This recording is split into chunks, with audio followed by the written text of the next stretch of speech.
Oi, gente, tudo bem com vocês? Espero que sim! Hoje, na nossa aula de português, vou falar um pouco sobre redação. Nós já falamos sobre isso, mas hoje, especificamente, eu vou falar sobre textos narrativos. Vou dar dicas de como escrever um bom texto narrativo e o que não pode faltar de jeito nenhum nesse texto.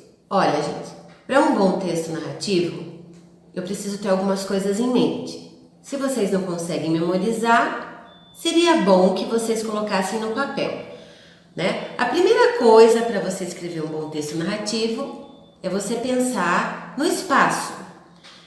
O espaço é onde aquela história acontece ou vai acontecer, você vai escrever. O espaço, onde, o lugar. Pensa nisso. Depois, você vai pensar no tempo. Significa quando essa história vai acontecer. Lembre-se, se você começa num certo tempo, digamos no passado, no desenrolar da história, né, principalmente durante um diálogo, o diálogo acaba acontecendo no tempo presente, mas é dentro do contexto do texto, certo? Se você faz um diálogo que está no presente, depois quando você for continuar sua história, ele vai voltar para o tempo passado. Então, tem que ter muito bem claro isso daí para vocês não se confundirem e vocês entenderem o que estão escrevendo e as pessoas que vão ler também, né? Outra coisa importante, personagens.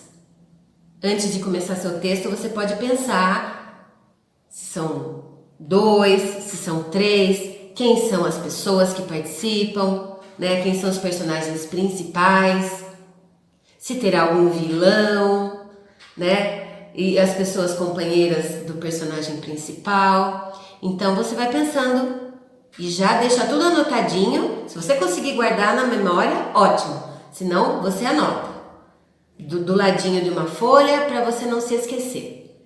E o enredo? O enredo é o que acontece na história, o assunto, não é? Como vai acontecer.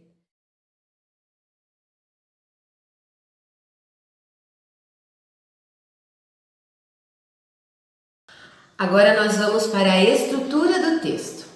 Ela começa pela apresentação. A apresentação é o início do texto que você vai escrever, né? Você vai apresentar os personagens, você vai dizer onde a história acontece e você vai dizer quando ela acontece. Então essa é a parte da apresentação. As pessoas têm que conhecer sobre o assunto. Aí os conflitos. Os conflitos são todos os acontecimentos da história. Eles começam logo depois da apresentação, né? Como acontece, o que acontece. Aí eu vou desenrolando a história. Então nós vamos para o clímax. O clímax é a parte mais importante, talvez a maior do seu texto narrativo, porque é onde existem aqueles desafios, é o ápice, né? Onde acontecem os fatos mais importantes do texto, o porquê ele foi desenvolvido e está sendo escrito, né? E por último, o desfecho, que é a conclusão. Como se encerra aquele texto? É o final.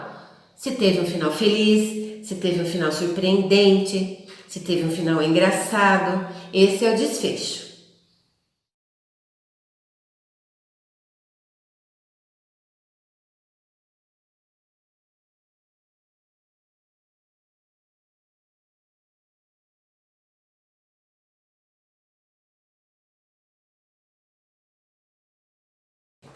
Importante também é sobre o narrador da história.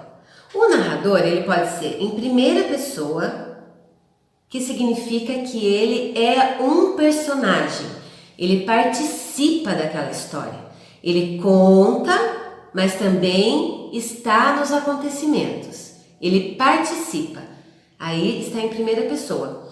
Ou em terceira pessoa, significa que ele conta a história de longe, sem participar, ele soube do que aconteceu, vamos dizer assim, e ele conta a história. sem estar presente nela, sem participar.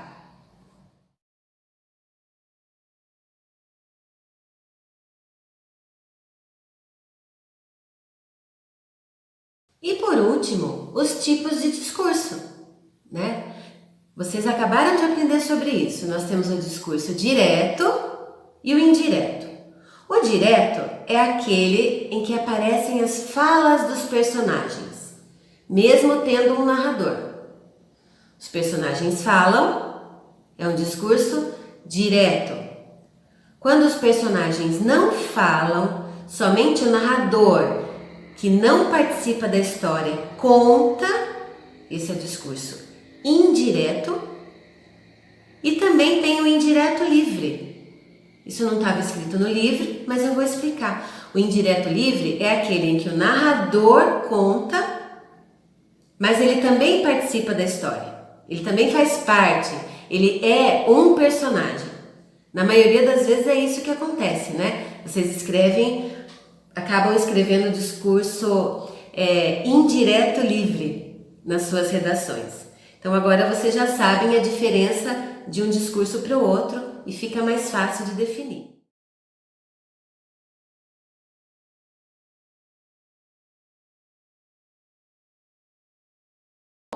Quando você for escrever o seu texto, procura um lugar arejado, um lugar claro, um lugar tranquilo.